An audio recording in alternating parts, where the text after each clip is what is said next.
네, 오늘 첫 소식입니다. 비상계엄 사태를 수사하고 있는 검찰이 1차 소환에 불응한 윤석열 대통령에게 재차 소환을 통보했습니다. 이런 가운데 윤 대통령 변호인단은 김홍일 전 방통위원장을 중심으로 본격적인 준비에 착수했습니다. 검찰 특별수사본부로 가봅니다. 이경국 기자. 네, 검찰 특수본에 나와 있습니다. 네, 검찰이 윤 대통령에게 2차 소환을 통보했는데 언제까지 출석하라고 한 겁니까? 네, 검찰 비상계엄 특별수사본부 오늘 오전에 윤석열 대통령에게 서울중앙지검에 나와서 조사를 받으라 이렇게 2차 소환을 통보했습니다. 아직 정확한 소환 시점은 확인되지 않았는데 두 번째 소환 통보인 만큼 이번 주 안에 출석할 것을 요구했을 가능성이 굉장히 큰 상황입니다. 앞서 검찰은 지난 11일에도 윤석열 대통령에게 이 소환 통보를 한 바가 있는데 당시 윤 대통령 측이 변호사 선임 등을 문제로 출석할 수 없다는 뜻을 전하면서 조사가 한 차례 불발된 바가 있습니다.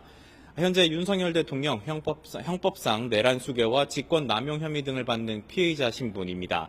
윤 대통령이 검찰의 2차 소환 요구에 응한다면 헌정사상 처음으로 현직 대통령이 피의자 신분으로 검찰에 출석하는 사례가 됩니다.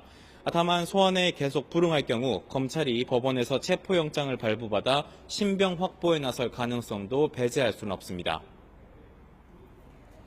검찰이 수사에 속도를 내고 있는데 윤 대통령 측도 변호인단을 구성하고 대응에 나설 예정이라고요. 네, 맞습니다. 오늘 윤석열 대통령 변호인단 측이 처음으로 기자들에게 공식적인 입장문을 배포했습니다. 변호인단은 검찰 출신이기도 하죠. 김홍일 전 방통위원장이 이 변호인단 대표를 맡을 예정이라고 알려왔고요. 변호인단 오늘 바쁘게 내부 논의를 한 사실도 저희 YTN 취재 결과 확인이 됐습니다.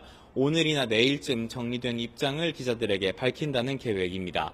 구체적인 변호인단 구성이나 규모까지 차차 윤곽을 드러낼 것으로 전망됩니다. 검찰이 2차 소환을 통보하는 등 바쁘게 움직이고 있는 만큼 변호인단 역시 어느 정도 구성을 마치는 대로 준비에 속도를 낼 것으로 보입니다. 자, 군 지휘관들에 대한 수사도 한번 짚어보죠. 곽종근 특수전 사령관에 대한 구속영장도 발부가 됐다고요? 네, 맞습니다. 중앙지역 군서법원은 오늘 오후에 곽종근 특수전 사령관에 대한 구속영장을 발부했습니다. 도주의 우려 그리고 증거를 없앨 우려가 있다는 게 재판부 판단이었습니다. 그리고 군서법원은 같은 이유로 이진우 수도방위 사령관에 대한 구속영장 역시 오후에 발부를 했습니다. 당시 계엄사령관이었던 박안수 육군참모총장의 경우에는 내일 오전에 구속영장 심사가 예정이 돼 있습니다. 이들 군 지휘부는 윤 대통령과 김용현 전 국방부 장관 등과 공모해서 국헌문란을 목적으로 폭동을 일으켰다는 혐의를 받고 있습니다.